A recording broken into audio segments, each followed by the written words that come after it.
Assalamualaikum warahmatullahi wabarakatuh. Ya, salam sejahtera untuk kita semua. Semoga kita berada dalam keadaan sehat selalu. Terima kasih kepada Bapak dosen, Bapak Sugeng Riyadi, MSI, selaku dosen pengampu mata kuliah Etika Bisnis dan Ekonomi. Di sini saya sebagai moderator akan membuka presentasi dengan judul Game Online.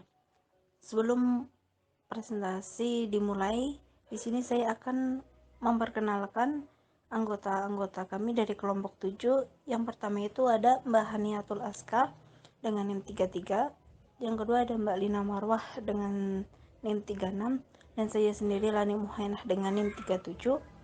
Lalu ada Mbak Rahayu Dwi Lestari dengan NIM 38. Terus ada Mbak Risna Mugi Rahayu dengan NIM 42, ada Mbak Salma Salsabila dengan NIM 47, dan yang terakhir itu ada Mbak Farah Tarisha Ayu Ningtyas dengan NIM 48. Dalam presentasi itu nantinya terkait pengertian game online akan dijelaskan oleh Mbak Hani. Terkait aspek akad akan saya jelaskan sendiri. Lalu terkait mekanisme game online akan dijelaskan oleh Mbak Salma. Lalu terkait aplikator dan unsur-unsur dalam game online akan dijelaskan oleh Mbak Farah Tarisha.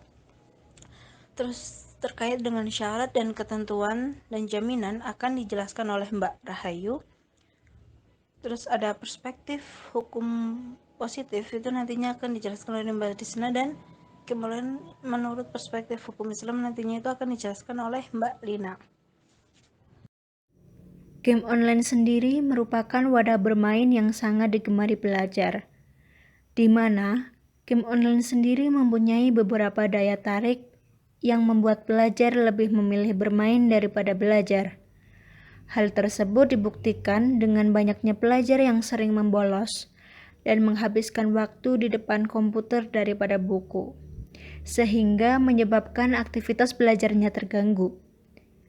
Adapun game online menurut Kamus Besar Bahasa Indonesia, terdapat dua kata, yakni game dan online. Dalam bahasa Indonesia, kata game berarti permainan, sedangkan kata online berarti daring. Dalam KBBI, permainan adalah sesuatu yang digunakan untuk bermain, sedangkan arti daring adalah sesuatu yang terhubung internet. Jadi, game online menurut KBBI adalah sesuatu, dalam hal ini video game, yang digunakan untuk bermain yang harus menggunakan jaringan internet. Sedangkan pengertian game online menurut para ahli, yaitu salah satunya Bobby Bodenheimer tahun 1999, ia mengatakan bahwa game online adalah program permainan yang terhubung lewat jaringan yang bisa dimainkan kapanpun, dimanapun, dan bisa dimainkan secara bersamaan, berkelompok di seluruh dunia, dan permainan tersebut menampilkan gambar-gambar yang menarik seperti yang diinginkan yang didukung oleh komputer. Dari beberapa pengertian tadi dapat disimpulkan bahwa game online merupakan sebuah permainan yang dimainkan di dalam suatu jaringan internet secara bersamaan dengan pemain yang tidak terbatas banyaknya. Ya, saya Lani Muhainah. Di sini saya akan menjelaskan sedikit tentang aspek akad game online. Akad adalah suatu rukun yang wajib ada di jual beli dalam Islam. Di sini kita menggunakan contoh game online yang sudah familiar di berbagai kalangan, yaitu game online Mobile Legends. Jual beli diamond game online Mobile Legends, akad yang dilakukan di dalamnya itu secara tulisan antara penjual dan membeli bertatapan muka langsung. Akad yang dilakukan pada postingan yang ada di media sosial atau internet, dan dalam postingan tersebut sudah tertera jumlah nominal harga yang ditawarkan, sehingga para gamer tinggal memilih yang sesuai kebutuhan. Setelah cocok, mereka tinggal melanjutkan pembelian dengan syarat-syarat yang ada dan membayar dengan alat pembayaran yang disepakati. Akad yang terjadi dalam jual beli diamond game online Mobile Legends merupakan akad tertulis via online tanpa ada tatapan muka dan lisan. Lalu akad yang sering digunakan dalam jual beli diamond game Mobile Legends yaitu yang pertama itu ada akad dengan lafaz. Akad ini banyak digunakan oleh orang-orang sebab akad ini itu mudah digunakan dan mudah dipahami, yang mana nantinya itu kedua pihak itu saling mengerti dan menunjukkan keriduannya. Biasanya jual beli diamond dilakukan pada saat jual beli secara offline, yaitu penjual dan pembeli bertatap muka langsung atau face to face. Yang kedua itu akad dengan perbuatan. Di sini akad yang dilakukan itu menunjukkan saling ridho. Akad ini itu dilakukan secara berjabat tangan sebagai pertanda persetujuan yang dilakukan secara langsung antara penjual dan pembeli. Yang ketiga itu ada akad dengan isyarat. Bagi orang yang tidak bisa berbicara, boleh menggunakan isyarat. Apabila tulisannya bagus, maka dianjurkan menggunakan tulisan. Hal ini tuh diperbolehkan bagi orang yang apabila cacat sejak lahir, terus apabila tidak sejak lahir harus berusaha dengan isyarat. Akad ini tuh digunakan apabila pembeli membeli secara langsung atau offline. Yang terakhir ada akad dengan tulisan. Akad ini diperbolehkan bagi orang yang mampu berbicara ataupun tidak, dengan syarat tulisan jelas, nampak, dan dapat dipahami keduanya.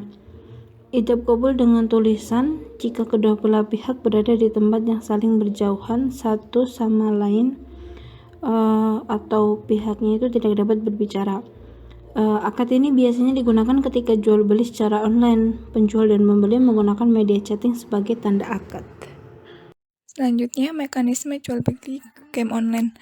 Dalam transaksi jual beli game online, harga sebuah akun atau inventaris pelengkap pada sebuah game sangat bervariasi, mulai dari puluhan ribu hingga bahkan bisa mencapai puluhan juta jika akun tersebut telah berada pada level pro atau profesional. Dalam penetapan harga akun, parameter yang digunakan biasanya berdasarkan rank yang telah dicapai oleh sebuah akun. Semakin besar rank sebuah akun game, maka semakin mahal harga yang ditetapkan. Tidak ada acuan yang akurat tentang kepastian harga sebuah akun. Para gamers biasanya mengikuti adat setempat dalam menjual game. Kemudian, kelengkapan inventaris juga menjadi daya tarik tersendiri bagi para gamers yang kemudian hal tersebut dapat melambungkan harga jual sebuah akun. Beberapa inventaris yang limited edition biasanya dijual dengan harga jutaan pada game-game yang cukup terkenal, seperti Dragon Nest, Point Blank, Mobile Legends, PUBG Mobile, and Clash of Clans.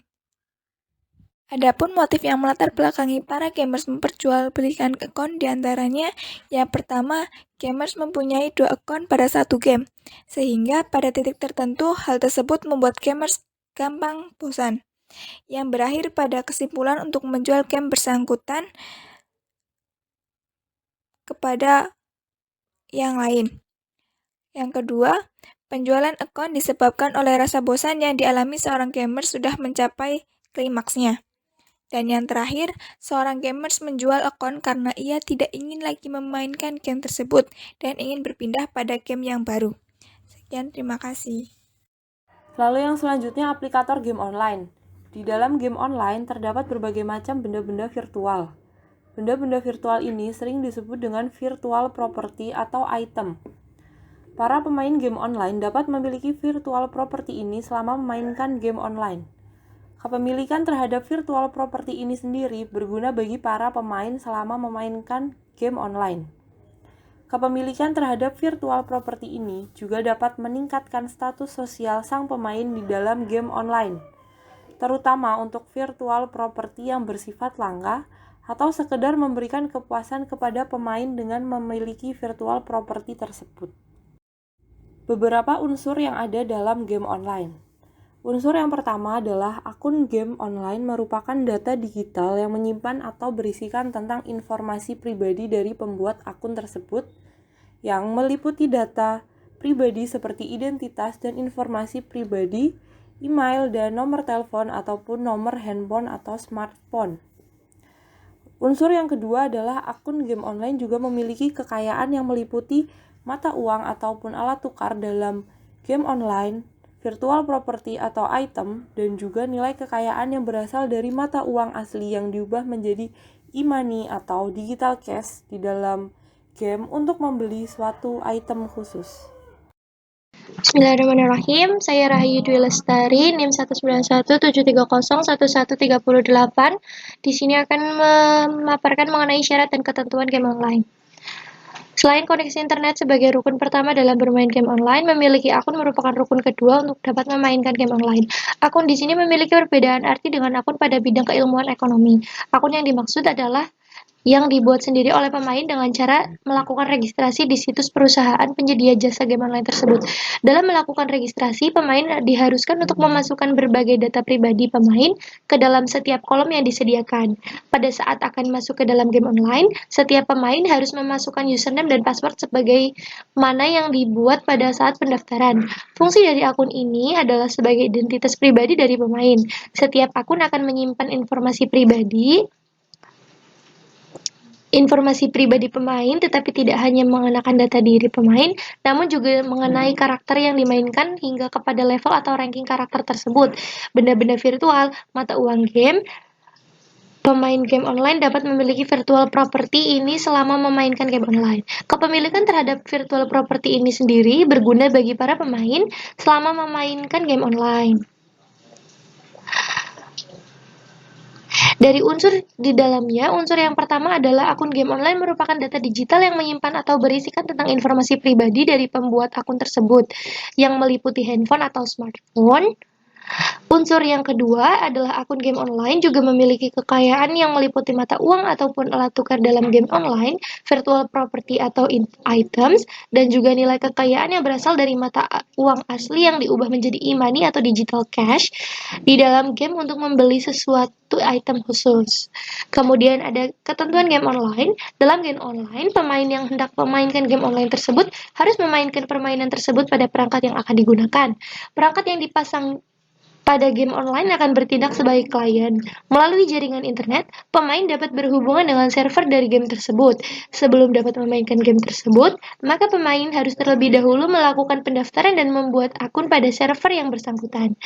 Satu permainan game online dapat saja memiliki lebih dari satu server yang bekerja, dapat digunakan pada server lainnya, yang berarti pemain tersebut harus membuat akun baru untuk bermain di server lainnya.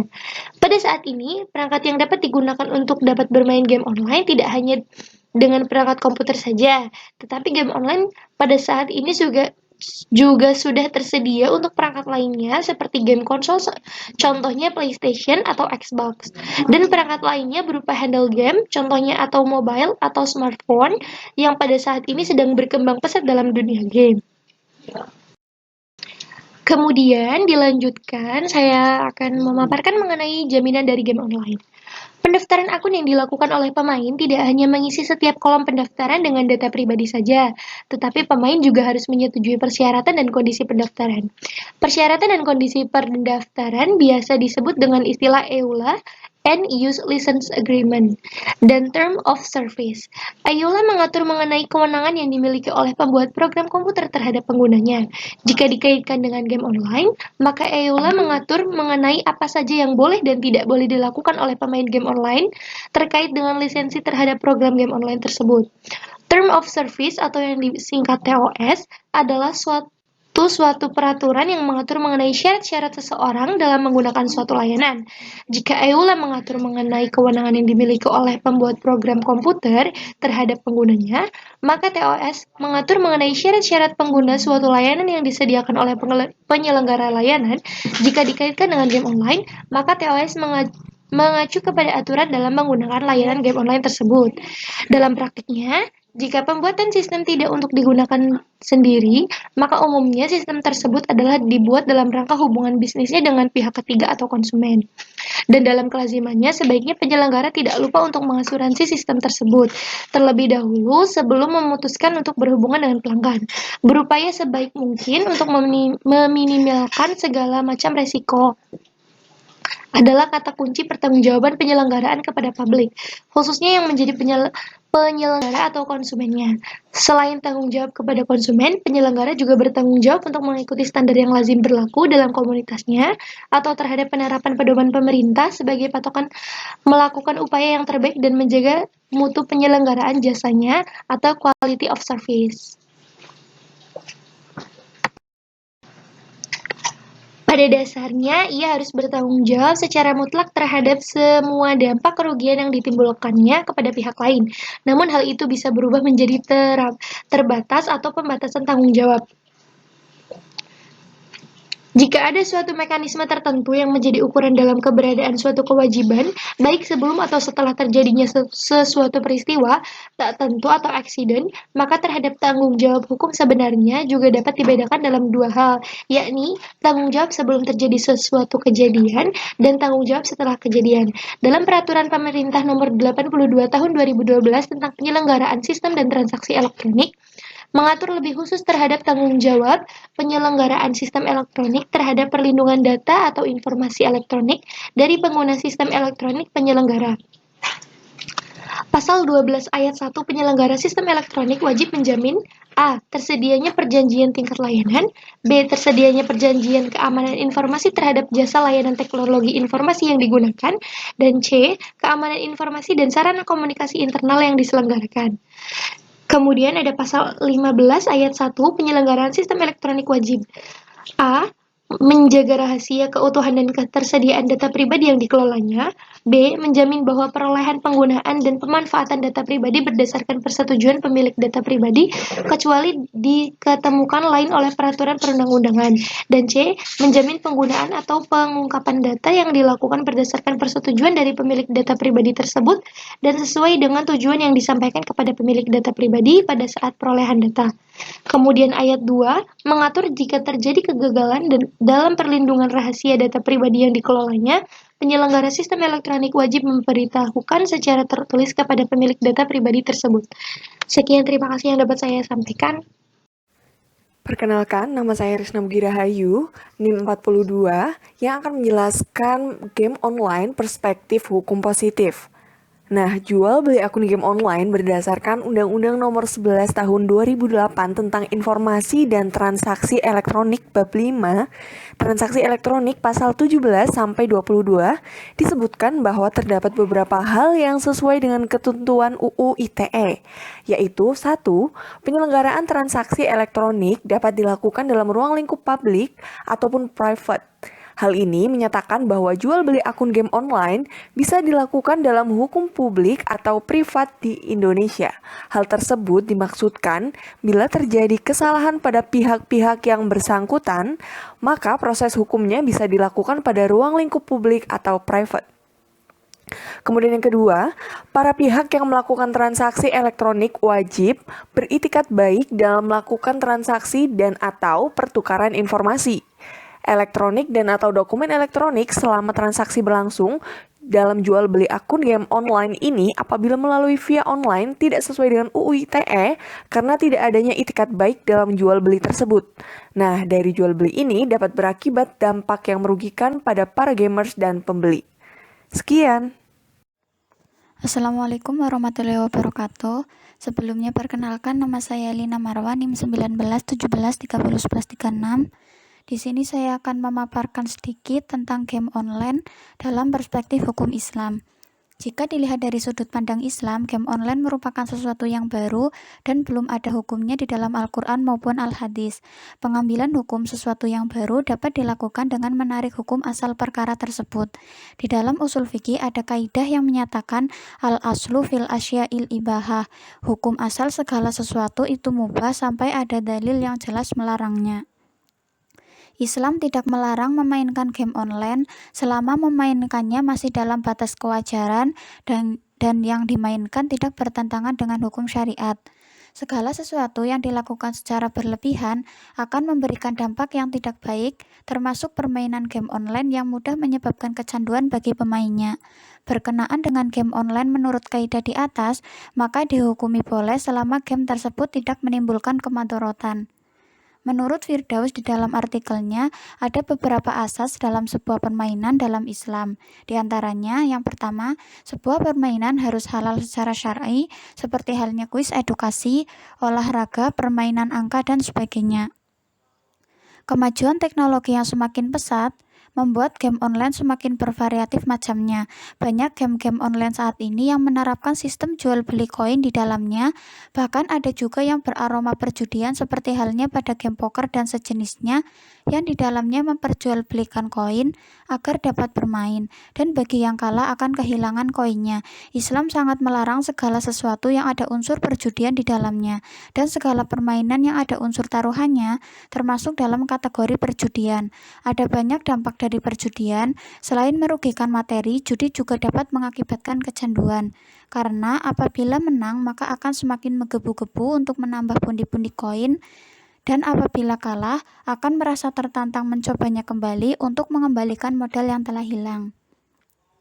Kemudian selanjutnya, permainan tidak boleh melalaikan kita terhadap kewajiban, seperti ibadah, belajar, sekolah, bekerja, dan sebagainya. Kemudian, yang terakhir, permainan tidak boleh membahayakan. Sebanyak 83,5% dari 27 responden yang sering memainkan game online mengalami penurunan ketajaman penglihatan. Penurunan ketajaman penglihatan ini diakibatkan penggunaan game online secara berlebihan sehingga mata jadi lebih sering terpapar radiasi dari layar gadget. Selain itu, bermain game online secara berlebihan juga dapat mengakibatkan turunnya kualitas tidur seseorang. Orang yang tidak mampu mengontrol waktu bermainnya akan lebih tinggi resikonya mengalami kualitas tidur yang buruk karena mereka menggunakan sebagian besar jam tidur untuk bermain game online hingga larut malam.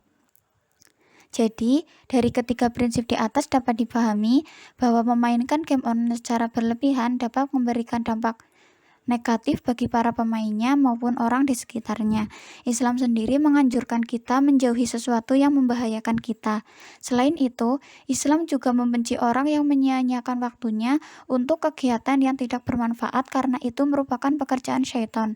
Orang yang sudah kecanduan game online setidaknya akan menghabiskan sebagian besar waktunya hanya untuk bermain game online dan lupa akan kewajiban dan tanggung jawabnya sebagai manusia. Terima kasih. Ya, demikian presentasi dari kami. Semoga hasil yang didapatkan dari presentasi ini bisa bermanfaat untuk kita semua. Jika ada kekurangan atas penyampaian dan tindakan, saya ucapkan maaf. Terima kasih. Wassalamualaikum warahmatullahi wabarakatuh.